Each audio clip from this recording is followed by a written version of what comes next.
আসসালামু আলাইকুম। বিসমিল্লাহির রহমানির রহিম। ইয়া আইয়ুহাল্লাযীনা আমানু ইযা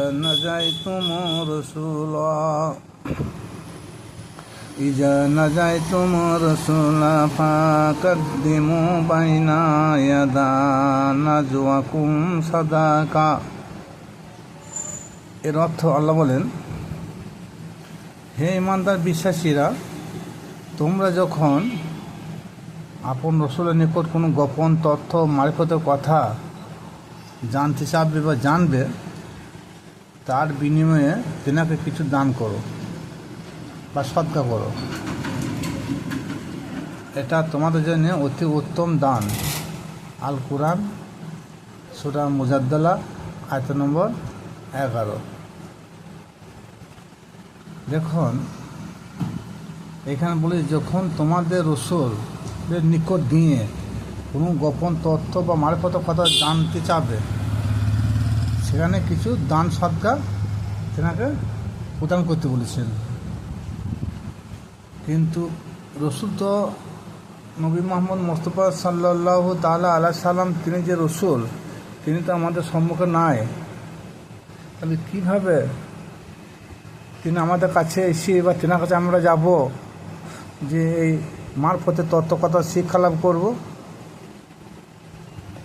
এখানে এই আয়াতে এরকম কোনো কথা ফাঁস করে নাই যে আল্লাহ বলে নাই যখন তোমরা রসুলের কিতাবের মাধ্যমে কোনো গোপন তত্ত্ব কথা জানবে, তার বিনিময়ে এই নাইবে রসুলদের কিছু দান করো, এ কথা বলে নাই। এখানে বলা হয়েছে আপন রসুলের নিকট এবার কাছে। রসুল তার আমাদের কাছে নেই, তাহলে রসুল পাবো কী করে? অনেকে এই বিষয়ে ফেসবুকে দেখবেন, ইউটিউবেতে মারামারি চলছে এই রসুল সম্বন্ধে। কে বলছে রসুল আছে, কে বলছে রসুলের আগমন চলছে, কে বলছে রসুল মক্কা মদিনার জমিনে শুয়ে আছে। বিভিন্ন ইসলামী কলাদের বিভিন্ন রকম মতবাদ। কিন্তু কোরআন হচ্ছে চিন্তা ভাবনা ব্যক্তিদের জন্যে, বুদ্ধি সম্পূর্ণ ব্যক্তিদের জন্যে, গবেষণা করার ব্যক্তিদের জন্যে। সাদা মাথায় এমনিতে কোরআন দিয়ে বিচার করলে কোনো আয়াতে ফাইসলা করা যাবে না। কোরআনে 500 কত শরীয়ত আয়াত আছে, আর বেশিরভাগ তরিকত হকিকত মারিফত আয়াত আছে। তাইলে রসুল আমাকে গোপন তথ্য কথা শোনাবে, তাই নিশ্চয় জানতে হবে রসুল প্রেজেন্ট টেন্স। যেমন দেখুন, সূরা আল ইমরান আয়াত নম্বর 164। এই আয়াত আল্লাহ বলেন, আমি মুমিনদের নিকট হতে একজন রসুল প্রেরণ করি। মুমিনদের মধ্য হতে একজন করে রসুল প্রেরণ করে থাকি। তেনার কী কাজ? তিনি কোরআনে আয়াত তেলাওয়াত করবেন, হিকমত শিক্ষা দিবেন, পবিত্র করবেন, আর অজানাকে, যে জিনিস জানা যায় নাই সেই জিনিসকে জানিয়ে দেবেন। তাহলে এখানেও এই আয়টা দেখুন, যদি অজানা বস্তু উহাকে বলা যায় মারফতের কথা বা গোপন কথা, তো সেই অজানা বা গোপন মারফতের কথা জানতে গেলেও বর্তমানকালে একজন রসুলের প্রয়োজন আছে। সেই রসুলটা তো মক্কা মদিনার জমিনে যিনি শুয়ে আছেন, তিনাকে তো বলাই যাবে না, তিনাকে ধরাই যাবে না।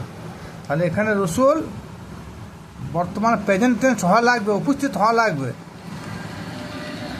তার জন্য সূরা ইব্রাহিমে আল্লাহ পাক রব্বুল আলামিন 4 নম্বর আয়াতে বলেছেন, আমি প্রত্যেক জাতি সেই জাতির ভাষাভাষীর উপর আমি তাদের কাছে একটা করে রসুল প্রেরণ করে থাকি, যাতে আমার আয়াত তাদের সরলভাবে পাঠ করে এবং বুঝিয়ে দেন। তাহলে আমরা বাংলা ভাষার লোক, কেউ ইংরেজি ভাষার লোক, কেউ তামিল ভাষার লোক, কেউ সাঁওতালি ভাষার লোক, তেমনি বিভিন্ন ভাষায় বিভিন্ন ধরনের গুরুদেব আছে।